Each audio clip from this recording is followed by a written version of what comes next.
Hey, admit it. You were a little worried, or a lot worried. It's okay to admit. It's fine to say that you were sketched out watching that basketball game yesterday because, frankly, that game was sketchy as hell. Close calls think that close call was a really close call. Even tight buttholes think that was an extremely tight butthole situation. Butthole. However, credit where credit is due. When it came right down to it, staring extreme international humiliation in the eye and on the verge of suffering one of the biggest upsets in the history of USA basketball, Team USA clutched the hell up. They got the job done. They closed hard. They might have even closed harder than Quincy Hall in the 400. Now, it should have never have come to this, mind you. They should have never fallen behind by 17 points at one point. They should have never entered the fourth quarter down by 13. But at least the alleged best collection of hoopers since the 92 Dream Team did pull off the comeback.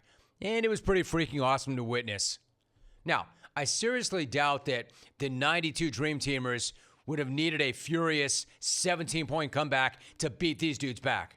But then again, the 92 Dream Teamers didn't have to deal with these guys. They did not have to deal with the likes of a Serbia squad or a Jokic in 1992. Dudes and teams like that did not exist back in 1992.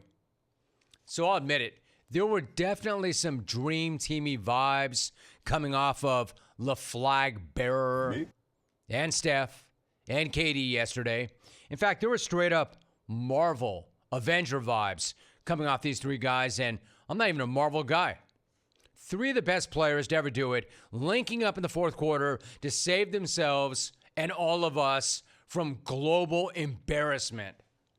Now, I'll say this much. That plot is a hell of a lot more interesting than whatever the hell was going on in Space Jam 2. So, big ups, huge credit to them for getting it done, and the most credit to my man, Steph Curry. My man, Jim Rome. My man, Steph Curry. Do it, Hardy. My man, Steph Curry. Hey, it's Steph Curry of the Golden State Warriors. You listen to my man, Jim Rome. My man, Steph Curry. Hey, this is Steph Jim Curry Rome, of the Jim Rome State Show. Warriors. And You I'm listen talking to my about man, my Jim man, Rome. Steph Curry, a Team USA. Yo, what up, Steph? What up, Steph? Been a man, minute, Steph. Anyway, Steph taught us all a very valuable lesson yesterday. Steph taught us what Olympic hoops is really all about. Steph proved to the entire planet that Olympic basketball is, wait for it, it's a man's game. A man's game. Total vintage Steph performance yesterday.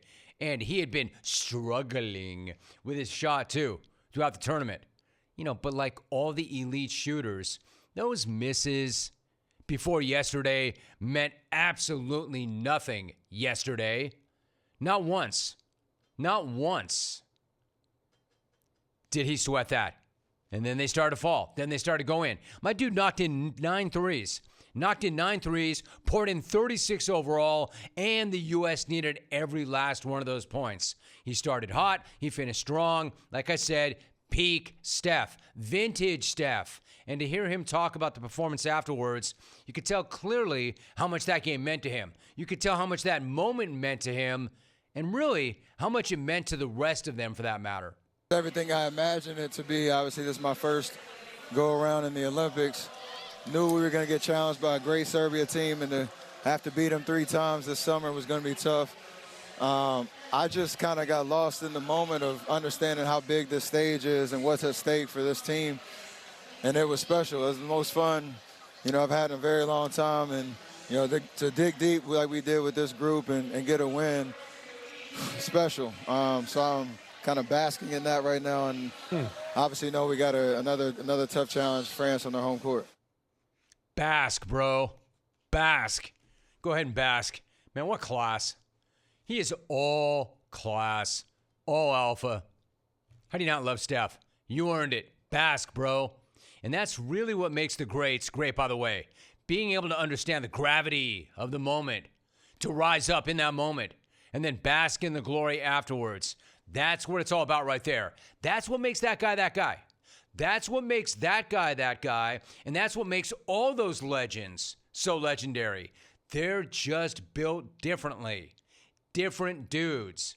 The stage is never too big. And by the way, not everybody wants that stage. Some run away from that stage. Others, though, not only embrace it, they not only lean into it, they love it. It's their identity. Elite talent, sure, but an elite mindset, an elite toughness, and that's what we saw from all of them when it mattered most. Got to give it to these dudes. They're committed. They wanted to win badly. They should have never been down by 17, but they did what they had to do, and you can tell how much it means to them. It's extremely special to all of them, not just Steph. KD even said this after the game, quote, "Everyone in here going to remember this night for the rest of their lives. That's how special this is." End of quote. I mean, we're talking about guys that are the best of the best, guys that are some of the best of all time. And they're saying things like, we will never forget this night. This was one of the best games we've ever been a part of. Yeah, I don't know, I guess. Maybe because it would have been one of the greatest global meltdowns ever if they didn't come back. But it seems pretty authentic. It seems sincere. KD cracks me up, man. He was just getting started. I'm Kevin Durant. You are Kevin Durant, dude. He was just getting started. He had a whole hell of a lot more to say after that. Only KD, after a game like that, goes right to his phone and stays up half the night on it. We will get to that momentarily because he did take that discussion, that passion, that trolliness to his favorite place of all. Not the hardwood, the X. But I'll circle back to that because first I have to shout out another dude who is an absolute master of basking in the moment. Or maybe I should say trolling in the moment. Or basking in his trolling. Or all of the above. Of course, I'm talking about my dude, Joel Embiid. This dude's heel act here is incredible.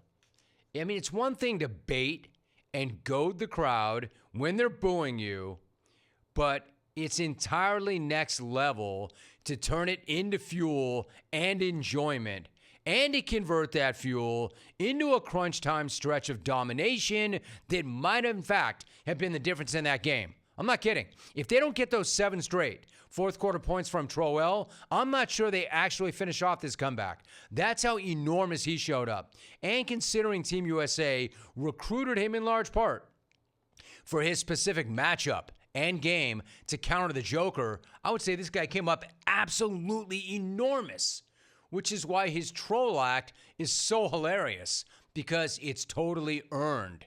This dude was standing at center court after the game, taunting the entire arena, throwing up crotch chops.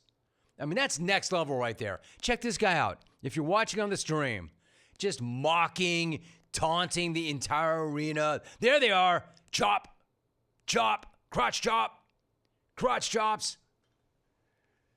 I mean, for real. What's more American than crotch chops? What's more American than crotch chopping the French who are booing you? I'm not talking in French. It's so great. No, the crotch chop is a universal language unto itself. What a beautiful thing. As was Joel's response to what he expects to hear from the French crowd tomorrow during the final against France. Right? Now they're going up against France, in the final, and they've been booing him the whole tourney. What is he expecting? Quote, they're going to boo me. I'm going to go back at them and tell them to suck it. End of quote. My man, Joel. I love how it not only doesn't faze him, never mind phasing him, never mind fueling him, never mind making him better. He loves it. He lives for it. He thinks it's hilarious. And it is making him better. It's like he's taking his troll act to a whole nother level. It's great. I mean, his troll game is on point. Troell's troll game is on point. Don't believe me? Ask KD's X feed. Because KD is on one. Or he was earlier today. Dude went on an X rampage this morning, cracking back at the haters. I mean, this is who he is. This is what he does. This is where he lives. Now, normally, I'm not about KD going at randos on social media. Normally, I'm more confused why the hell this dude is so thin-skinned and so easily hooked by randoms. But I got to admit, this time I see it differently. This time, I'm incredibly entertained. This time, I'm actually here for it. Because this time, dude was actually cooking online. Dude was doing some of his best work ever there. Honestly. I think these troll posts actually make me understand KD a little bit better. Especially this one. At KDTray5. Quote, this is the post. If you're watching the stream, you can see it. If you're listening on radio, I'm going to read it to you. Quote, to all you Nuggets fans, nobody gives a F. Who y'all lames believe is the best player in the league? Players got major respect for Yoke. We don't worship him like y'all do, but most are in awe of his brilliance. Trolling you cornballs for rooting against us is a part of the game. Deal with it. Hell yeah, KD. First off, KD spitting lames and cornballs is hilarious. And the last part right there is basically KD's mission statement. Quote, trolling you cornballs for rooting against us is a part of the game. Deal with it. That's like KD's mantra. KD certainly thinks that that is a part of the game. In fact, that seems to be KD's favorite part of the game. Like, he clearly loves to hoop, but I think that he loves even more than hooping, reminding the cornballs and the lames that they are cornballs and lames. The troll game is just so on point right now for Troell and KD. I mean, I don't know. I'll give them that. Incredible. KD, that was some of your best work ever. However, I wish I could say the same for USA Basketball's X account, because I can't. In fact, the official USA Basketball account is acting like the lame cornballs that KD is calling out. Check out this post at USA Basketball. Quote, we don't play for bronze.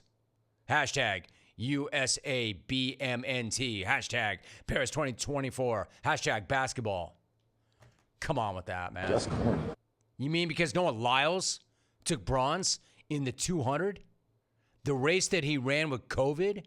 After he already took gold in arguably the most glamorous event at the entire games? Wow, guys. Boom! Roasted! You really dunked all over that fellow American Olympian. Well done. No.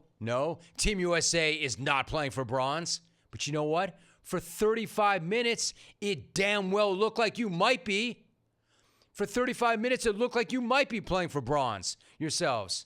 You just almost lost one of the most embarrassing games in the history of USA basketball. That might not be the best time to get all petty with the fastest man alive. Now is not the time to pile on a guy who already won gold. Something you have not done yet. Not these games. You're overwhelming favorites to win gold and haven't done it yet. And he pulled off a feat that no American had accomplished in 20 years. So why are you wasting your time on this dude? If y'all don't leave Paris and finish with the same amount of gold as Noah, y'all are going to look like total idiots for trolling this dude. World champion of what? And even if you do leave with as much gold as this guy, you're not going to look much better. Job not done. Job not done, because the truth is you were this close to playing for bronze. And believe me, a loss yesterday would have been a million times more humiliating than this dude taking bronze while running with COVID after already winning gold. Man, keep the main thing the main thing. Stop making Noah Lyles out to be anything at all. Because as far as I'm concerned, you look like cornballs and lames for doing it.